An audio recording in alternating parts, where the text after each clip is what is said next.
जैविका principles and practice of banking question series number 3, ये देखते हैं। और यहाँ पे भी एक जैविका आपको बहुत बढ़िया है, मेगा ऑफर मिल रहा है जिसमें 80% डिस्काउंटेज है पूरा वीडियो कोर्सेज का, जो कि स्टार्ट होता है 600 रुपये से। ठीक है, पहला सवाल देखिए, in which of the following joint account with residents can be open by non resident Indians. बोलता है ऐसा कौन सा ज्वाइंट अकाउंट होगा जहां हम रेसिडेंट को ओपन करवा सकते हैं नॉन रेसिडेंट इंडियन के साथ अकाउंट। ए ऑप्शन है FCNR, B option NRE, C option NRO, D option है NRNR। बताइए सही ऑप्शन क्या होगा इस केस में। देखिए इस केस में जो सही ऑप्शन हो जाएगा, आप थोड़ा सोचिएगा तब कुछ समझ में आएगा कि क्या पूछ रहा है यहाँ पे। यहाँ बात हो रही है आपकी ज्वाइंट अकाउंट के बारे में, राइट। ये हम लोग बात कर रहे हैं ज्वाइंट अकाउंट, जो कि NRI है ना। ये कौन है? नॉन रेसिडेंट इंडियन, इसको हम लोग NRI बोलेंगे। तो NRI के साथ अकाउंट ओपन हो सकता है। ठीक है, तो इस केस में जो सही ऑप्शन आ जाएगा वो हो जाएगा सी। NRO अकाउंट में आप ज्वाइंट अकाउंट ओपन कर सकते हैं NRI पर्सन को बना के। दूसरा सवाल, for which of the following reasons the bank can stop या क्लोज कर सकता है अकाउंट कस्टमर का।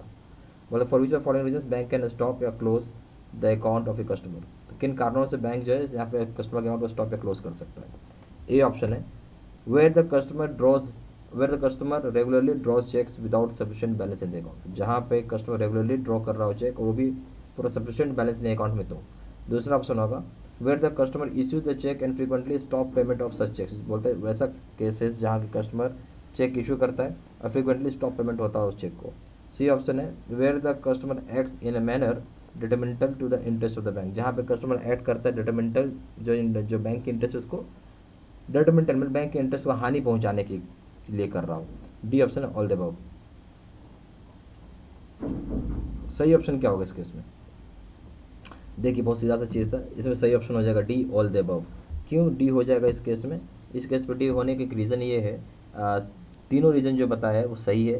कि बोलते अगर कस्टमर का अकाउंट जो है रेगुलरली पता चला है कि वो पैसा निकाल रहा है और उसके अकाउंट बैलेंस ही नहीं है और पैसा निकाले जा रहा है, पहली बात बैलेंस नहीं है तो चेक बाउंस करेगा। ठीक है, अगर ऐसा काम करता तो क्या होगा कि भाई बैंक का वो कस्टमर क्या कर रहा है, एक्चुअली बैंक की इमेज को तो ख़राब कर ही रहा है और एक अलग मैसेज क्रिएट करना चाह रहा है कि इस तरह के कस्टमर को बैंक रखे हुए, तो इसलिए ए ऑप्शन सही है।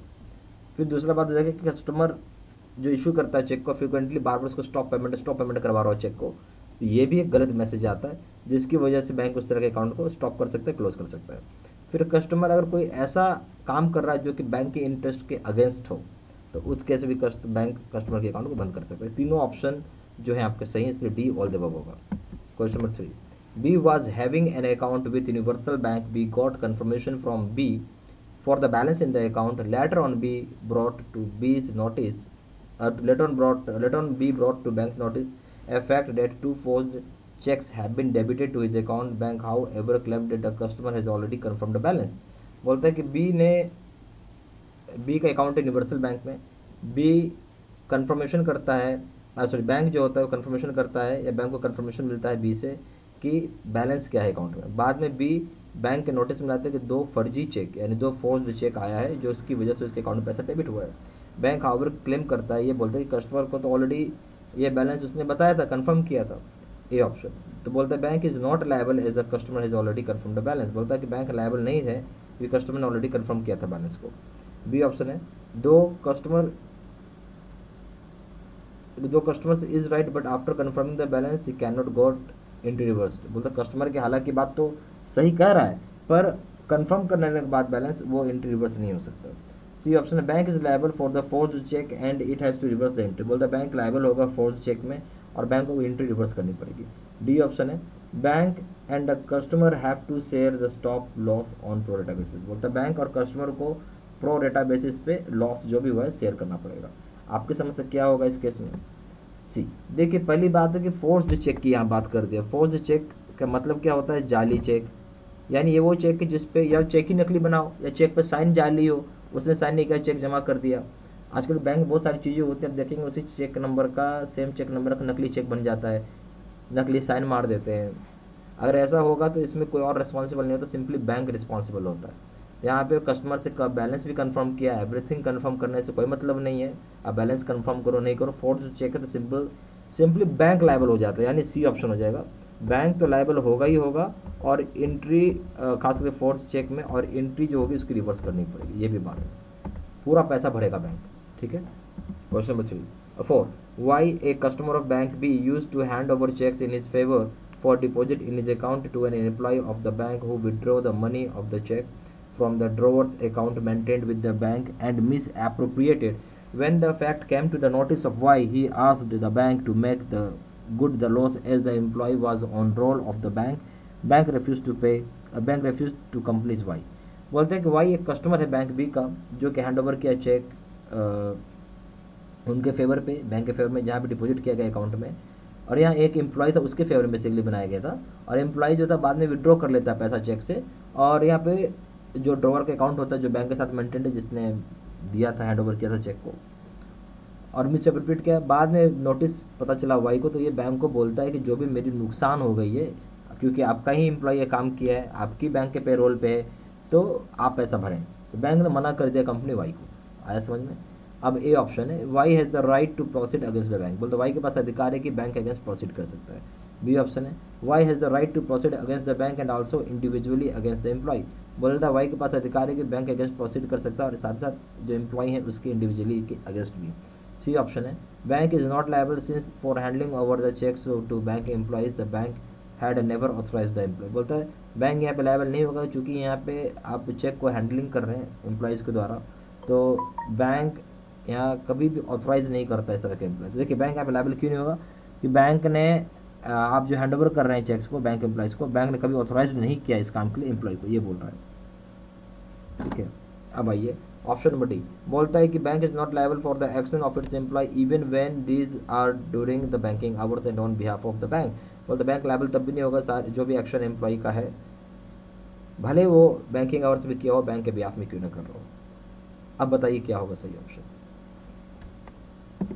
सही ऑप्शन हो जाएगा सी। समझते हैं इस बात को।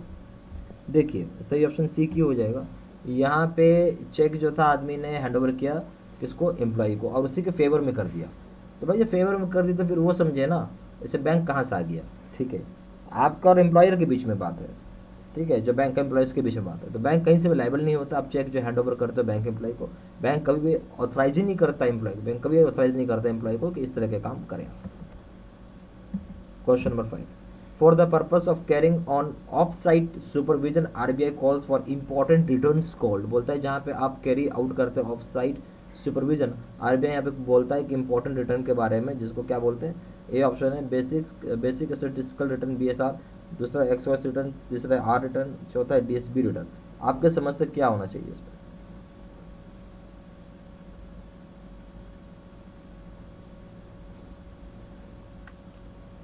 देखिए तो इस केस में सबसे सही ऑप्शन आ जाएगा वो हो जाएगा आपका डीएसबी रिटर्न होगा, जहाँ पर्पस होता है कैरी करना ऑफ साइट सुपरविजन। क्या है समझिएगा, ऑफ साइट सुपरविजन कर रहा है, तो आरबीआई यहाँ पे आपको बोलता है कि इंपॉर्टेंट रिटर्न भरने के लिए बोलता है, जिसका नाम है डीएसबी रिटर्न्स। ठीक है, question number 6, under section 38A of bank regulation act when high court orders liquidation of A bank which among the following can be liquidator, बोलता है कि जब under section 38 of bank regulation act है, जहाँ पे high court order करता है liquidation करने के लिए बैंक को, तो बोलता है कौन सा फॉलोइंग लिक्विडेटर होगा। ए ऑप्शन है आरबीआई, एसबीआई और any public sector bank, B option है आरबीआई, बी ऑप्शन है आरबीआई और court appointed liquidator only, C option है आरबीआई, एसबीआई और any public sector bank, D option है bank can not be appointed liquidators. तो सीधी सी बात है, under section 38 of bank regulation act है, जहाँ पे हाई कोर्ट ऑर्डर करता है लिक्विडेशन करने के लिए बैंक को, तो यहाँ पे कौन सा चीज़ लिक्विडेट होगा। तो ये ऑप्शन जो बताया गया आपको, तो आरबीआई, एसबीआई और any public sector bank, B option है आरबीआई और court appointed liquidator only, C option RBI, SBI और any public sector bank, D option है banks can not be appointed liquidators. तो सही ऑप्शन हो जाएगा यहाँ पे ए, आरबीआई, एसबीआई और एनी पब्लिक सेक्टर बैंक सबसे अच्छा ऑप्शन है इसमें। ठीक है, लिक्विडेशन का मतलब क्या होता है, कोर्ट के ऑर्डर से लिक्विडेशन का मतलब है कि आप वाइंडिंग अप कर रहे हैं, कंपनी को बेच रहे हैं आप, ठीक है, या कंपनी को बंद कर रहे हैं आप। चलिए question number 7, x A customer of popular bank had deposited an amount of ₹12,500 in his saving bank account which was created by the bank in the account of Mr. Y. The relationship between the bank and Y is, बोलता है एक से एक customer popular bank का जिसने deposit किया था amount ₹12,500 अपने सेविंग बैंक अकाउंट में, जो कि क्रेडिट किया गया बैंक के द्वारा उसके अकाउंट में मिस्टर वाई के। और यहाँ जो रिलेशनशिप है बैंक और वाई के बीच में वो कैसा रिलेशनशिप होगा? ए ऑप्शन है ट्रस्टी बेनिफिशियरी, बी ऑप्शन है डेबिटर क्रेडिटर, सी ऑप्शन है क्रेडिटर डेबिटर, डी ऑप्शन है बेनिफिशियरी ट्रस्टी। आपकी समझ से क्या होना चाहिए इस केस में?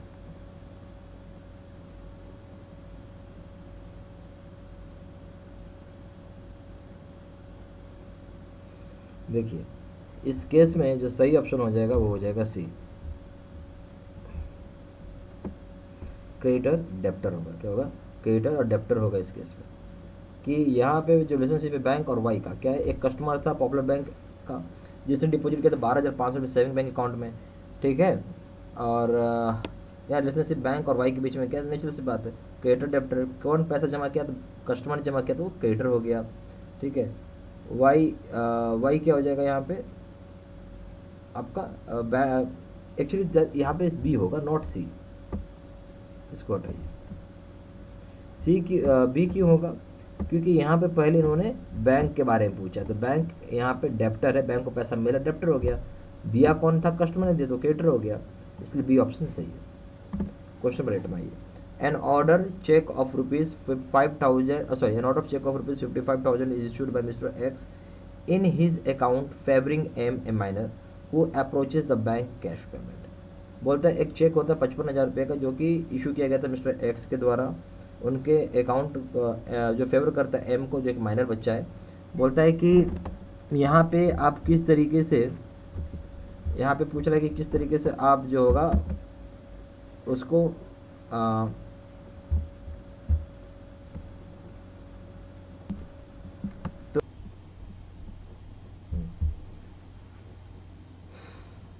ओके अब क्या करेंगे इस केस में? तो ए बोलता है a being is favour of minor can not be paid, बोलता है sorry cheque being favoured of minor can not be paid, बोलते चेक चूंकि माइनर के फेवर में इसलिए पे नहीं किया सकता। बी ऑप्शन है कि चेक जो होगा वो पेड होगा बिल्कुल दूसरे केसेस की तरह।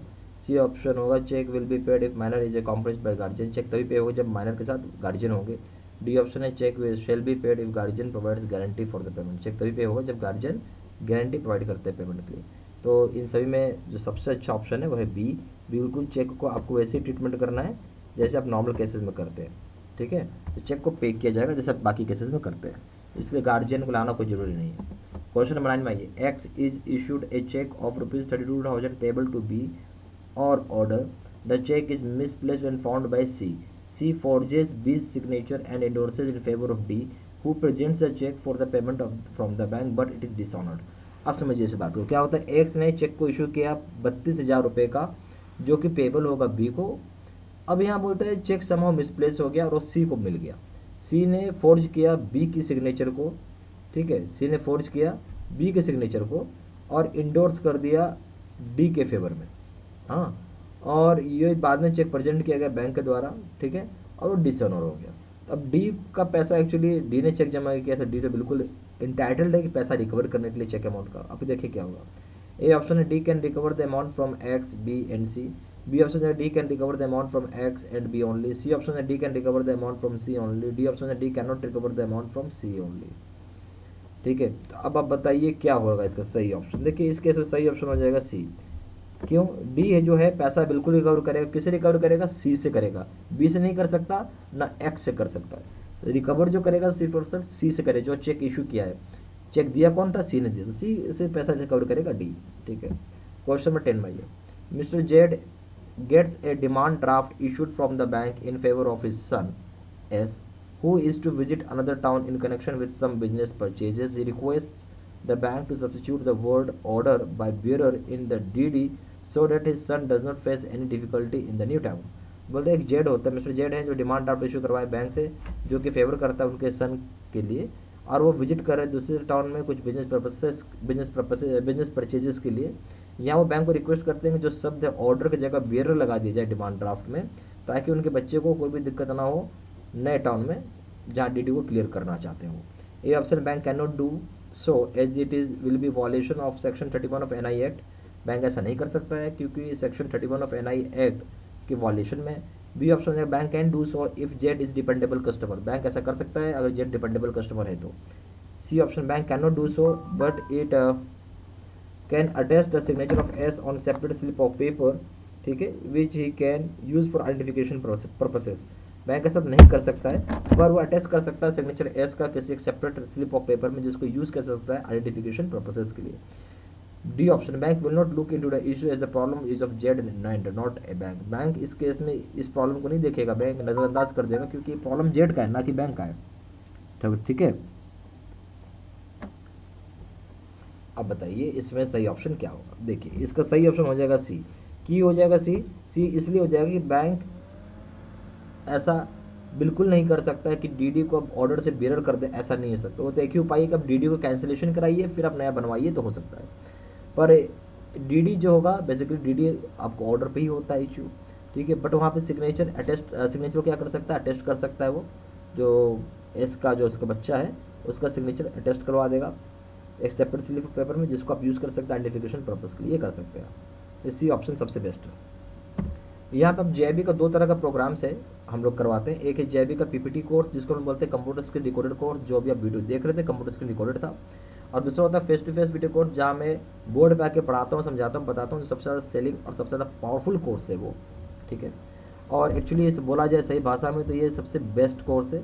अगर आप ये कोर्स करते हैं तो मेरा मानना है कि 100% आपको रिजल्ट आएगा, 100% रिजल्ट आएगा आपको, एकदम लिख लीजिए आप, ठीक है। इसलिए मैंने पहले बोल दिया कि बेस्ट कोर्स है। और जो एग्ज़ाम दे के फेल हो चुके हैं उनके लिए तो मैं बोलूँगा ये रामबाण साबित होगा आपके लिए, ये कोर्स करिएगा। दोनों कोर्स को कंपैरिजन करें, दोनों जगह वीडियो लेक्चर कोर्स है, दोनों जगह केस स्टडी की वीडियो है। यहाँ 6000 सेटल क्वेश्चन बैंक है, 13500 सेटल क्वेश्चन बैंक है, 30 मॉक टेस्ट है, दोनों जगह रिविजन नोट्स है। वैलिडिटी की बात करें दोनों जगह वैलिडिटी लाइफ लॉन्ग है। अगर हम पेपर की बात करें, पेपर 1 में क्या है यहाँ देखिएगा तो प्रिंसिपल से इसका दाम है 600 रुपये, यहाँ है 1200 रुपये, यहाँ अकाउंटिंग का दाम है 800 रुपये, यहाँ 1500 रुपये, लीगल का दाम है 600 रुपये, यहाँ दाम है 1200 रुपये। अगर आप कॉम्बो पैक करते हैं तो इसका दाम है 1500 रुपये और इसका दाम है 3000 रुपये, ठीक है। ज़्यादा जानकारी के लिए फ़ोन भी कर सकते हैं। फ़ोन नंबर हो जाएगा 4×9 685 127, दूसरा नंबर है 78275469646। आप वेबसाइट में जाकर डायरेक्टली ऑनलाइन ऑर्डर प्लेस कर सकते हैं। वेबसाइट हो जाएगा www.jvstudymaterial.com, ईमेल आईडी हो जाएगा seatsina123@gmail.com। ये सारी इन्फॉर्मेशन मैंने इसी वीडियो के डिस्क्रिप्शन बॉक्स में भी डाल दिया है, ठीक है। Thank you very much.